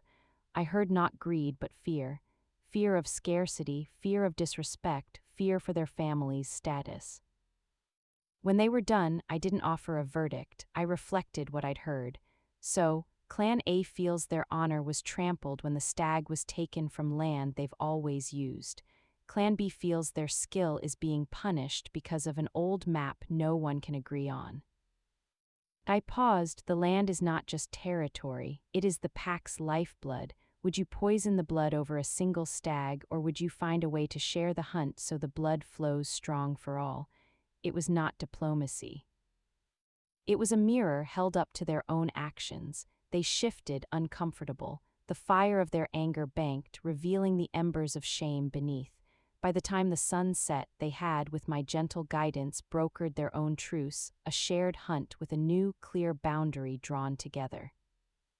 They bowed to me not in fear of punishment, but in respect for a solution that left no one broken. When I reported back to the council, the silence was different, it was thoughtful. Ronan said nothing, but the rigid line of his back had softened a degree. The next test came from within the fortress itself. I noticed the quiet ones, the old wolves past fighting, the caregivers who tended the young and the infirm, the artisans who mended armor and forged tools. They were the unseen sinew of the pack, but in a culture that celebrated the muscle, they were overlooked. There was no formal place for them, no voice. I proposed a thing unheard of, a guild of the sinew. A council within the council where the weavers, the healers, the storytellers, and the elders could bring their needs and insights. Boren scoffed. We are warriors, not a village of gossips. A warrior with a cracked sword is weak, I replied calmly. A warrior fed by a disheartened cook is slow. A warrior who forgets the stories of his ancestors is rootless. The sinew supports the muscle, let it be strong and the whole body is stronger. Kaelen again was my pillar, implement it. The guild's first meeting was in a sunlit courtyard, not the dark council chamber. I sat among them, not above them. They spoke of a leaking roof in the elders' den, of a need for better dyes for warning flags, of an old tale that predicted an early frost. Small things, vital things. When I brought these small things to the main council, the warriors initially dismissed them, until I connected them. The leaking roof would make the elders sick, burdening the healers. The faded flags could cause a patrol miscommunication. The tale of the early frost meant we should store more grain, affecting hunting patrol assignments. I was not just reporting complaints. I was demonstrating the interconnected web of the pack, a web they, in their focus on the spear tip, had forgotten. I was showing them the strategy of the whole, not just the battle. Slowly, brick by brick, the wall of resistance crumbled, not with a roar but with the persistent drip of demonstrated truth. Boren began to consult me on the placement of his herb gardens for optimal energy. Varia asked my thoughts on the morale of a returning patrol that seemed sullen. Even Ronan, one evening after a council session where my advice on water management had prevented a potential conflict with a downstream pack, grunted as he passed me, "The root-cracking way has its uses, Luna." It was the closest to praise I would ever get from him, and it felt like a victory greater than any trial. Kaelen watched this transformation, and in his eyes the revelation that had sparked the night of the heartwood tree burned with a steady, proud flame. He had not just gained a mate, he had integrated a new fundamental principle into the bedrock of his kingdom. The whisper was now part of the council's voice, and the roar was wiser for it. Peace, however, is a season, not a permanent state in the mountains. The test of our new balance came not from outside, but from the very stone we called home. It began with a low, constant tremor, a deep grumble in the bones of the fortress that was felt more than heard. The mountain was speaking a language of discomfort. Then, from the deepest mines where the pack's black iron was forged, runners arrived with ash-smudged faces and urgent news. Tunnels were collapsing, not from poor work but from sudden, inexplicable shifts in the bedrock. Springs dried up overnight. New, foul-smelling cracks vented warm, sulfurous air into lower chambers. The pack's mood shifted from confident strength to wary anxiety. A mountain was their mother and their fortress. If she turned unstable, their entire world was unmoored. The council was divided. Ronan and the warriors saw it as a physical challenge: shore up the tunnels, divert resources, defend against the instability. Borin and the miners saw it as an omen, a sign of the mountain's displeasure. Kaelen listened to all, his expression grave. Then he turned to me. "You speak to stone, Luna. What does the mountain say?"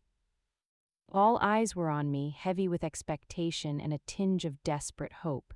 I felt the weight of it. I could listen to a tree's spirit, but a mountain, it was a consciousness vast, slow, and geological. "I must go to the heart of it," I said. "To the deepest place where the pain is fresh." Kaelen immediately shook his head. "The shifts are too dangerous. It is not a grove, Anna. It is a living rock that is fracturing.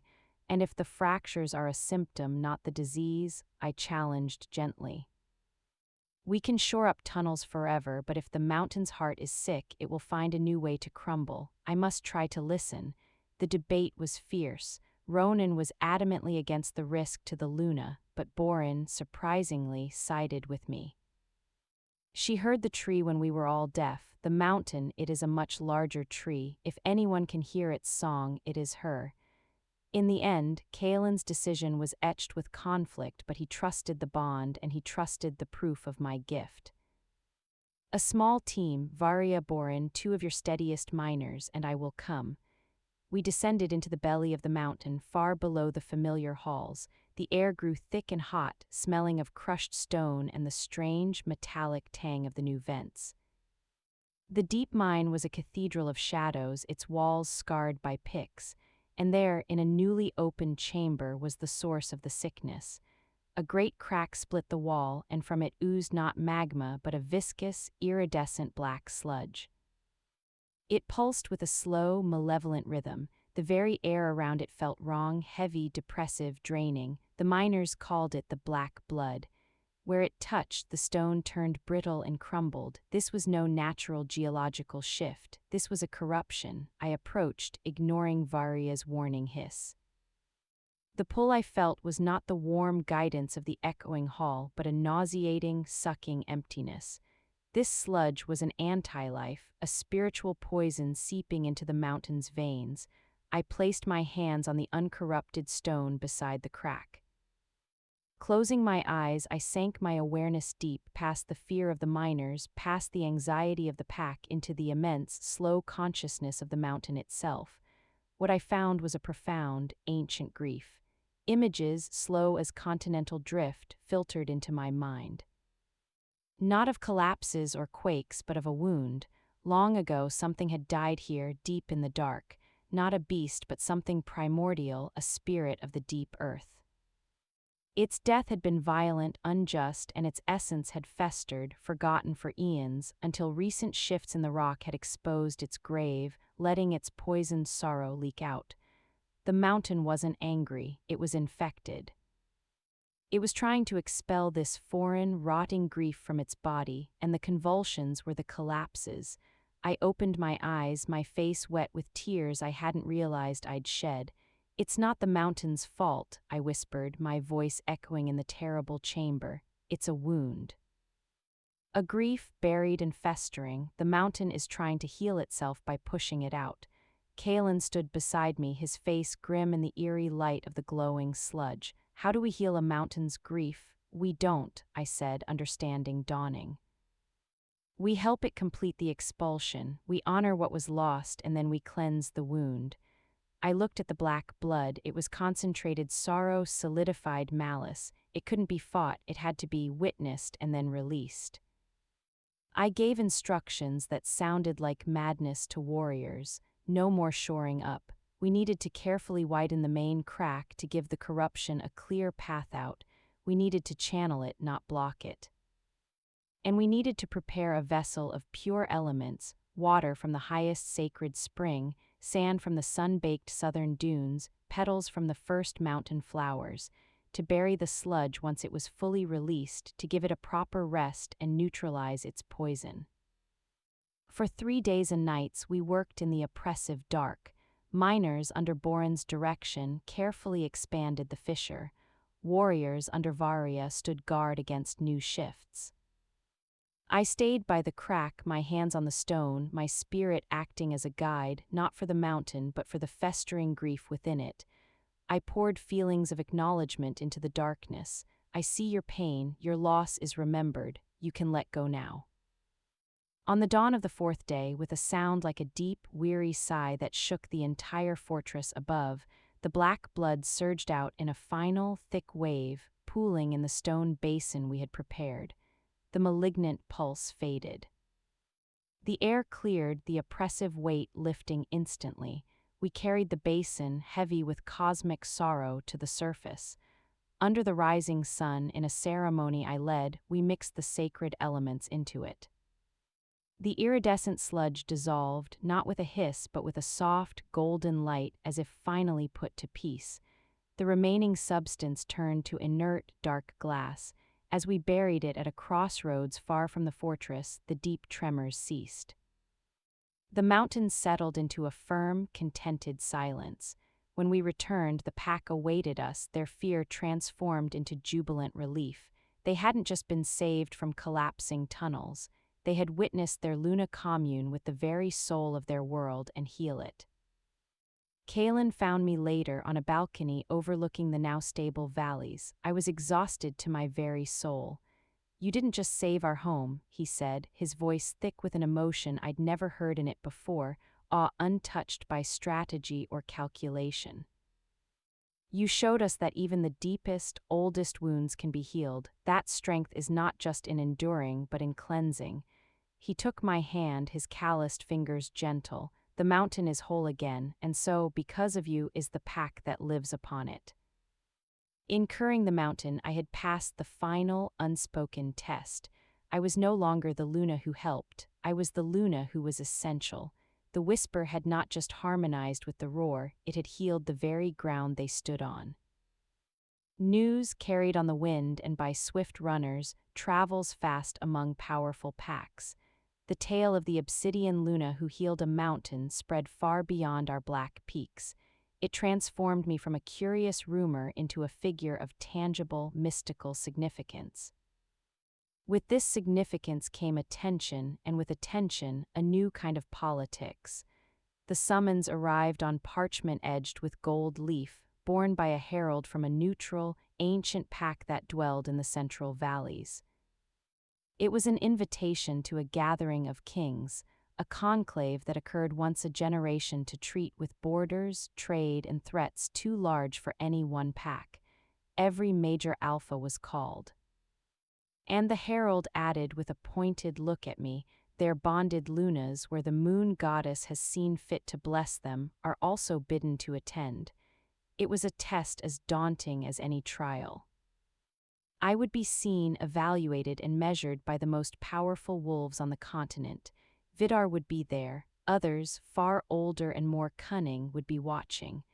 The journey to the gathering place, a vast meadow ringed by standing stones, was a procession of power. Our contingent was smaller than others, but the sight of Kaelen, a giant among alphas, and me, the slight, moon-marked Omega at his side, drew every eye. I wore the colors of the Obsidian Howlers, deep gray and silver, and the moon mark was visible, a silent declaration. The gathering was a sea of competing auras, a cacophony of pride and power. Alphas greeted each other with ritual growls and assessing glances. Their lunas, where they existed, were often formidable she-wolves in their own right, warriors or shrewd diplomats. I felt like a sapling among ancient oaks. Vidar was the first to approach. His smile was polished, his earlier defeat carefully tucked away. "Luna Anna, the stories of your mountain medicine precede you. You continue to surprise." "Alpha Vidar," I inclined my head. The mountain merely needed to be heard. A valuable lesson for us all, he said, his eyes flicking to Kaelen, who stood like a guardian monolith beside me. Perhaps even the loudest among us could learn to listen more. It was a barb, but a graceful one. The true challenge came during the first council within the Great Stone Circle.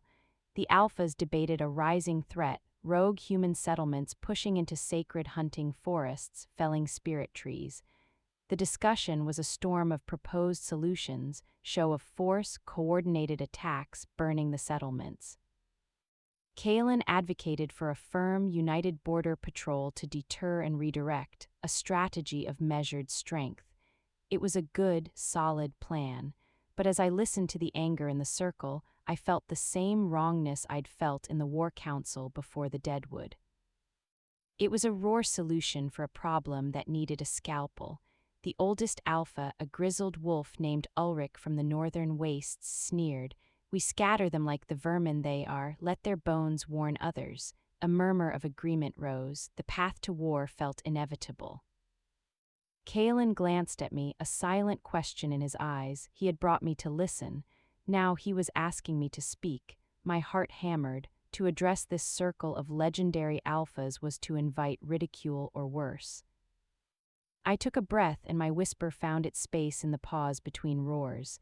"May I speak?" All eyes, ancient and fierce, settled on me. Ulrich's lip curled. "The Luna has a thought, a gentle song for the tree butchers."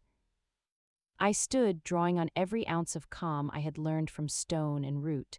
"I have walked in human towns," I began. That alone caused a stir. As an Omega, I was often sent to trade herbs at their outskirts. They are not a unified enemy, they are afraid. They push into the forests because their own lands are failing, their rulers greedy. They fear starvation, and fear makes beasts of all creatures. Their fear is not our problem, a southern alpha boomed. It becomes our problem when it turns their axes toward our heart trees, I countered, my voice growing firmer. You speak of scattering them, they will scatter and then regather elsewhere, angrier, more desperate. A show of terror breeds more terror. It does not solve the hunger that drives them. I looked around the circle. What if our strength was used not just to guard, but to guide? What if, instead of burning their outposts, we showed them where they could settle, on land that is not sacred to us? What if we traded our knowledge of the forest's sustainable bounty for their agreement to leave the spirit trees untouched? We would turn desperate invaders into respectful neighbors. We would protect our trees not with a wall of blood, but with a treaty of mutual need. The silence that followed was profound and heavy with disbelief. Then laughter erupted from Ulrich. "Trade, treaty, with humans, you would have us bargain with our prey." But not all laughed. Vidar was watching me, his head tilted thoughtfully. Another alpha, a female named Anya from the eastern forests, nodded slowly. "The Luna speaks of a different kind of strength, the strength of the vine that redirects the falling branch rather than the rock that tries to stop it." She looked at Kaelen. "Your mate is wise, Obsidian King. Her way is more work, but its roots may run deeper." A fierce debate exploded, but the axis had shifted. It was no longer just how to attack, but whether attack was the only path. Kaelen, seeing the opening, thundered his support for my concept, lending his immense credibility to the whisper strategy. The gathering did not end with a unanimous treaty, but it ended with a compromise that bore my fingerprint, a dual approach. A strong, united border patrol to immediately stop the felling, the roar, and a designated diplomatic envoy, which Kaelen nominated me to help lead, to open communication with the human elders, the whisper. As the alphas dispersed, many looked at me with new eyes. Not as a curiosity, but as a potential ally or a dangerous new variable in their calculus of power. I had not just represented my pack, I had introduced a new philosophy to the gathering of kings. On the journey home, Kaelen rode close. "You divided them," he said, not upset but impressed, "and in dividing them you created a third path, one that did not exist before you spoke." He shook his head, a faint, proud smile on his lips. "I brought a Luna to the gathering of kings." It seems I brought a diplomat who can silence a circle of alphas with a question. The world beyond our mountains was now aware of the whisper in the Obsidian court, and the game, once more, had changed. The return from the gathering was not a return to peace but to a new kind of purposeful tension. The dual mandate to guard fiercely and to speak softly became the new rhythm of our pack. Ronan, in his element, commanded the reinforced border patrols with grim satisfaction. His was the clear, sharp language of boundaries and consequence, and he enforced it with a precision that left no room for ambiguity. My world became one of preparation and subtlety. The diplomatic envoy was not just me. Kaelen appointed Varia as its head, her flinty demeanor a necessary counterpart to my approach, and Borin joined us, for his knowledge of plants held the key to the sustainable bounty I had promised. We studied maps not of war but of ecology. We identified zones on the fringes of our territory, lands rich in game and edible plants but devoid of spiritual significance that could be offered as a gesture. We gathered samples, prepared arguments, but before we could venture out, the pack's internal transformation demanded its due. The Guild of the Sinew had flourished. The weavers, inspired, had created a new banner, not just the stark black wolf on gray of the Obsidian Howlers, but one with a silver thread woven through its border, a subtle but unmistakable acknowledgement of the Luna's influence. When it was first raised, a murmur of approval, not dissent, ran through the warriors. The symbol was accepted. The children, especially, became a barometer of the change. Once they played only at war, their games mimicries of patrols and hunts. Now I would find small groups in the courtyards, one playing the stern warrior, another the careful healer, a third the listener who solved disputes over pretend hunting rights. They had incorporated the whisper into their mythology of strength. One afternoon, a young boy, the son of a miner, approached me shyly. He held a lump of rough obsidian. "Luna," he mumbled, "the mountain, after you healed it, I found this, it's different." He opened his palm. Veined through the familiar black glass was a delicate, filigree pattern of pure silver, like a frozen moonbeam. It was a physical echo of the harmony restored deep below. I accepted it with a heart full of wonder. The mountain wasn't just stable, it was grateful, and it was sharing a new kind of beauty. This internal harmony was the bedrock we would need, for the external challenge was immense. The day came for the envoy to meet the human elders. We went not in force but as a delegation of 5, Varia, Borin, 2 quiet, observant scouts and myself. We wore no armor, carried only small knives. Our power was in our bearing and our offer. The meeting place was a cleared field at the very edge of the contested forest. The human elders were wary, hardened men and women, surrounded by armed guards whose fear was a sharp scent on the air. They expected monsters, demands, threats. Varia spoke first, her voice cutting the tension like a knife. "We are not here for your blood, we are here for your word." Then it was my turn. I stepped forward, making myself small, unthreatening. I spoke not of our power, but of our shared need. I showed them the maps, the fertile valleys we were willing to designate for their use. Borin laid out samples of protein-rich tubers and fast-growing medicinal herbs that flourished there. I spoke of the spirit trees not as our gods but as the anchors of the forest's health, a health that, if destroyed, would leave the land barren for them as well. "It is not a gift," I said, my voice clear. "It is a trade. You leave the marked trees untouched. You hunt in these zones, not in the deep woods. In return, you have a home that will not vanish in a storm of fang and claw. Your children will not fear the night. We will be neighbors, not enemies." The eldest human, a woman with eyes the color of flint, studied me for a long time. "You are not what the stories say," she finally stated. "The stories speak of giants who howl and break mountains. The mountains stand," I replied softly. "And sometimes a whisper can build what a shout cannot." It took days of tense negotiation, but the framework of an accord was reached, a treaty of mutual respect with clear boundaries and agreed-upon signs. It was fragile, a sapling of peace, but it was planted. We returned to a pack waiting with bated breath. When Kaelen heard the terms, he did not cheer. He looked at me, then at Varia and Borin, and gave a single deep nod. It is a good first step. The hard work of trust begins now. That night he walked with me along the highest battlement. The stars were a fierce, cold glitter above us. "You have done what I could not," he said, his voice a quiet rumble in the dark. "You have turned a battlefield into a bargaining table. You have given Ronin's patrols a purpose beyond slaughter. They are now guardians of a promise." "It was the only way that didn't end with more grief buried in the earth," I said, thinking of the black blood. He stopped, turning to face me. The moonlight etched his strong features. "When the moon marked you, I saw a duty. Then I saw a puzzle, then a partner."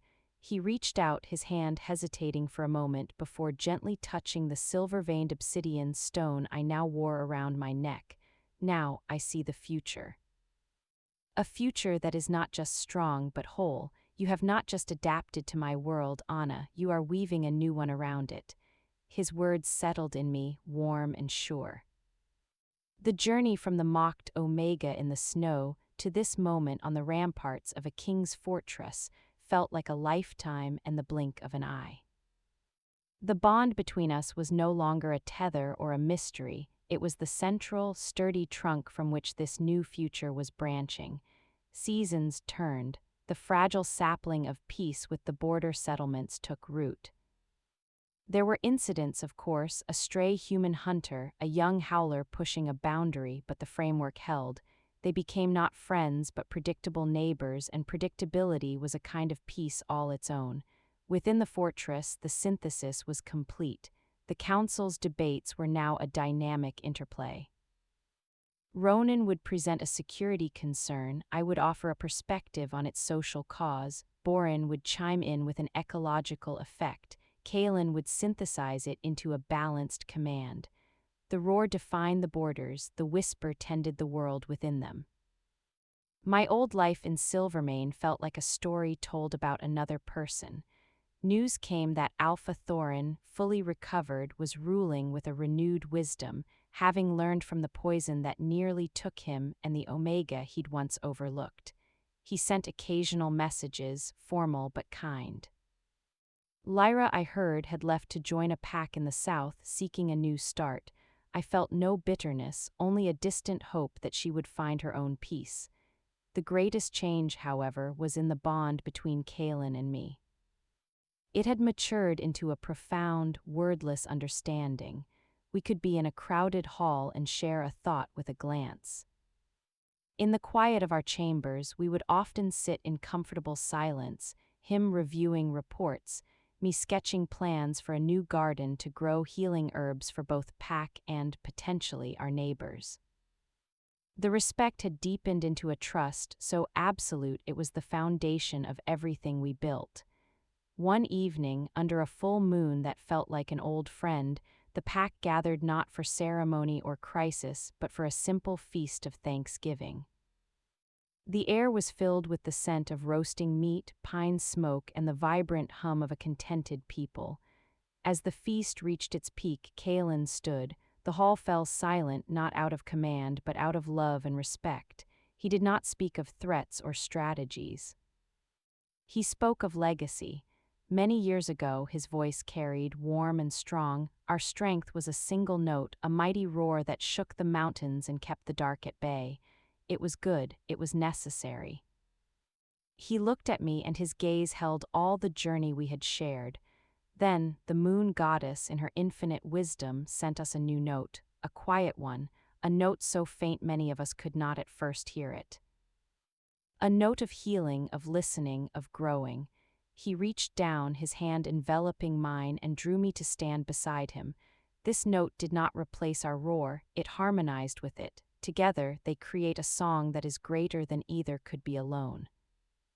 A song that can heal mountains, treat with kings, and plant forests of peace where there were only fields of conflict.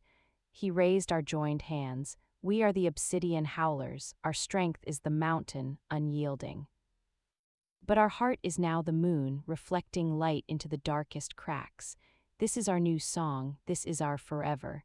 A sound rose then, starting from the oldest elder and taken up by every throat. It was the pack's hum, the sound of the mountain's approval, but it swelled into something more. It was a harmony, the deep, foundational roar of the warriors underpinned by a higher, sweeter note of hope and grace that came from the sinew of the pack. It was our song. And it shook the fortress with joy, not fury. Later, under that benevolent moon, Kaelen and I stood on the balcony. The territory sprawled below us, dark and silvered, alive and at peace. "The work is never done," he murmured, his arm a solid, warm presence around my shoulders. "I know," I said, leaning into his strength, "but now we do it together, with every tool we have." He looked down at me, and in his pale gold eyes I saw the reflection of the moon, the mountains, and my own face, no longer a shadow but a cornerstone. "Yes," he said, the word a vow, "together." The weak Omega had been mocked, tested, and feared, but under the moon's mark she had not been crushed by the giant Alpha King's world. She had refined it. She had not silenced his roar, she had given it a harmony. And in the great, echoing song of their joined souls, a kingdom and a legend was born.